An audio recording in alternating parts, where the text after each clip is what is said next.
Oh no, why did he pull a gun on our butler? Dave has gone completely insane.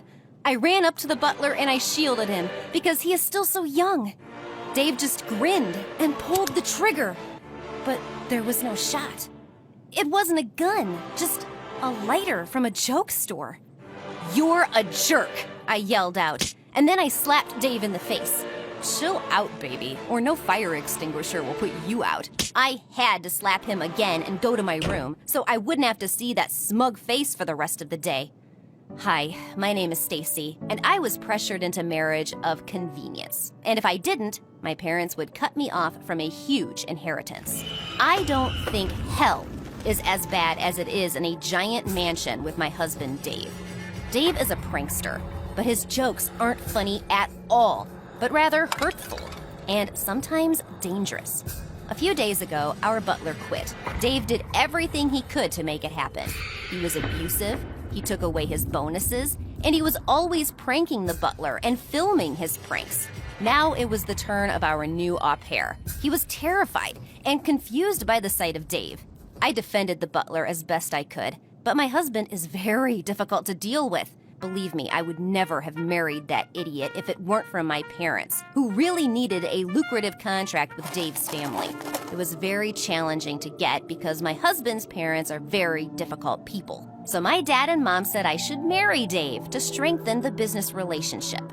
Obviously, I said no, because I'd read enough about Dave on the internet. First, my parents tried to bribe me, and then they tried to persuade me. They said that without this contract, they would remain at the same level. And then they moved on to blackmailing me. This marriage is only for a year. You can put up with it for us, Stacy. Why should I? We've been supporting you your whole life, buying you everything you want. How about you show a little gratitude? Otherwise, we'll cut off your inheritance and you'll be working as a seamstress or a waitress all day for a pittance. Oh no, I couldn't let that happen. I lived my whole life in luxury. And I don't intend to live like regular people who can't even afford a second car. On the other hand, I had to put up with Dave somehow. And that's like living in a Slytherin dungeon and put up with the humiliation of Draco Malfoy and his stupid buddies. But if I lived at Hogwarts, I would definitely turn Draco into a ferret. And there's nothing I can do about it. I tried to argue with my parents, but they blocked my card. Without money, I felt miserable and helpless. I couldn't even buy myself a milkshake at my favorite cafe. So I had to agree to marry Dave. Even then, I had an idea of what was in store for me, and I was right.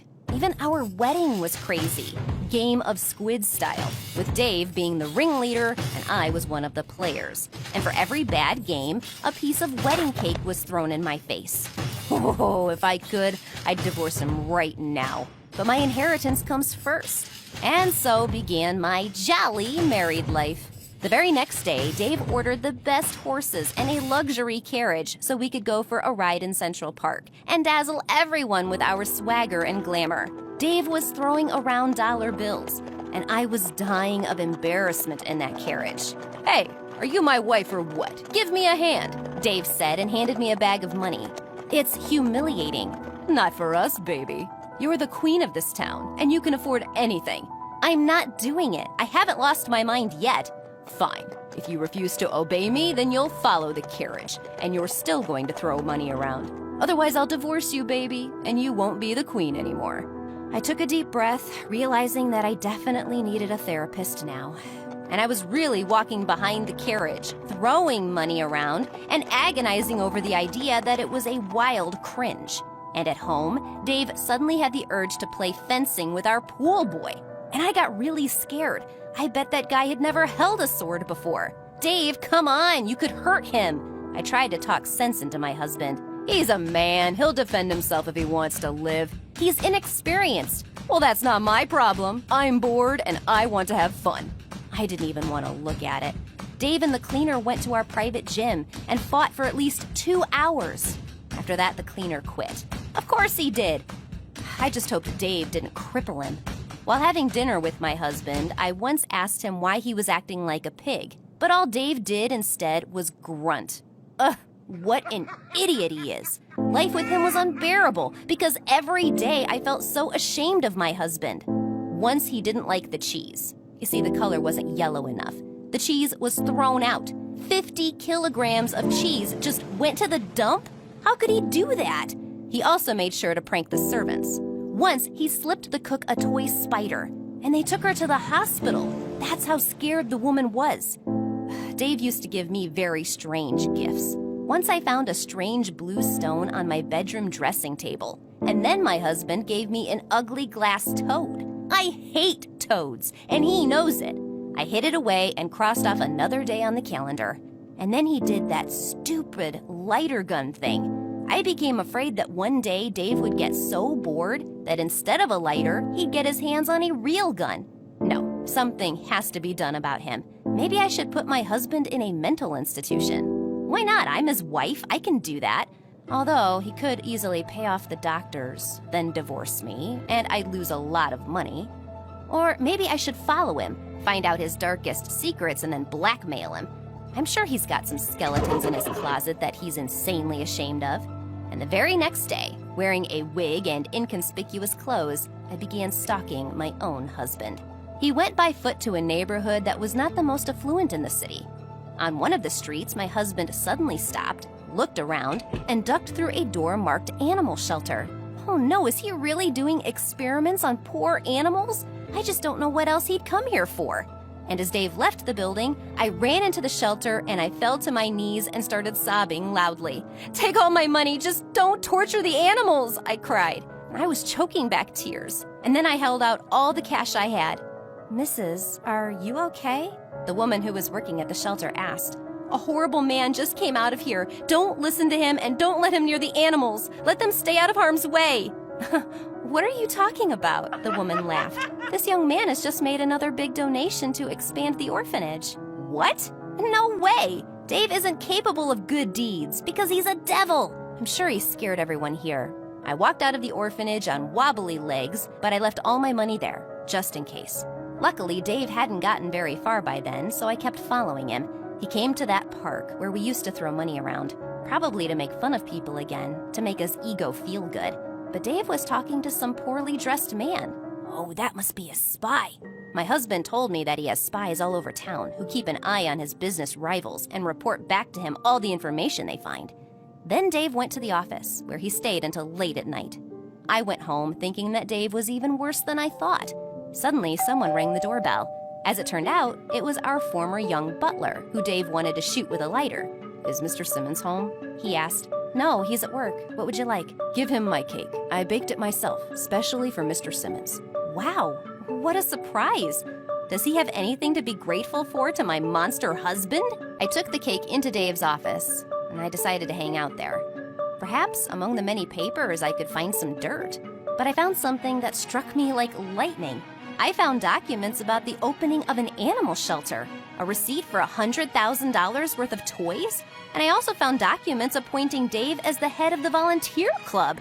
What is this? Does he have a twin brother with the same name? Because Dave himself is incapable of good deeds. As I was about to leave, I was startled to see my husband standing at the door of the office. Oh no, he's probably gonna do something bad now because I'm not allowed in here. "Did you find anything interesting?" he asked. "There are some strange papers in here." Dave sat down in his leather chair and smiled. "You didn't expect me to be sane?" "That's right. That's what I was aiming for." Dave then told me an interesting story about how he does charity work in secret. He's very embarrassed of it, because in their family it was normal to only spend money on yourself. But Dave grew up to be a different guy. He really loved animals, and he wanted to do something to help them. So he invested money in building a shelter, but he kept his name anonymous. There's a reason he throws money at the park, because there are a lot of beggars living there. He knows some of them personally. He's ashamed of his own pretentiousness, but that way no one will know he's helping the homeless. Those 50 kilos of cheese didn't go to the dump, it went to an orphanage, just like the toys he bought for the kids. But why are you making fun of the servants? They make me do it. Our first butler was very reluctant to leave his job, even though his son is seriously ill, and he needs his father more than ever. I deliberately forced him to quit, because my parents forbade me to fire the servants in this house. So I wrote him a big check. Then I found out that our pool cleaner always wanted to learn how to fence, and Dave taught him. And then the cleaner quit to do what he loved. And the last butler had a talent for cooking. Dave talked to him and he left. But before that, they did the lighter act. The only thing I screwed up was the cook. I wanted to help her get over her fear of spiders, but I chose the wrong tactic. I apologized, and she'll be back soon. And the stupid gifts he gave me turned out not to be stupid at all. The blue stone, aquamarine, brings good luck to my zodiac sign. And the glass toad had a ring in it. Dave was counting on me to break it and see the real present. It made my eyes blurry. Dave is a real angel, helping people and animals. But he is under pressure from his parents and cannot become independent. I promised to help him overcome this problem. We spent the rest of the year doing charity work. Dave was able to take off the mask of the stupid bigwig and became a kind and generous rich man. I was never able to fall in love with him, and we divorced, but we remained good friends. This year made me realize that you can't judge a book by its cover. You have to explore its contents to understand everything. Do you think you should be embarrassed by good deeds? Write the answers in the comments and subscribe to the channel so you don't miss new stories.